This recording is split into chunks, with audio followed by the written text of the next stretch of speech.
আচ্ছা, আপনি কি কখনো এমনটা ভেবেছেন যে আমাদের পৃথিবীতে প্রচুর পরিমাণে বজ্র পদার্থ রয়েছে, এবার এই বজ্র পদার্থকে একসঙ্গে বেঁধে আগ্নেয়গিরির মধ্যে ফেলে দিলে কেমন হবে?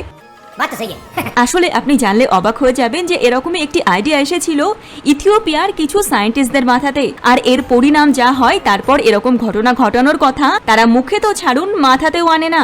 তারা মাত্র এরকম ছোট একটি আবর্জনার পুটুলি অর্থাৎ বান্ডেল আগ্নেয়গিরির মধ্যে ফেলে দেয়, আর তারপর সেখানে যা দৃশ্য তৈরি হয় তা তো সকলকে অবাক করে দিয়েছে। এই পুটুলিটি ফেলার সঙ্গে সঙ্গে সেই আবর্জনার বান্ডেলের থেকে 20 গুণ বেশি এরিয়া নিয়ে সেটি ফাটতে শুরু করে দেয়, আর সেটা অনেক সময় ধরে। এবার ভাবুন, পুরো বিশ্বের সমগ্র বজ্র পদার্থ এর মধ্যে ফেলার সঙ্গে সঙ্গে কেমন সিচুয়েশন তৈরি হতে পারে।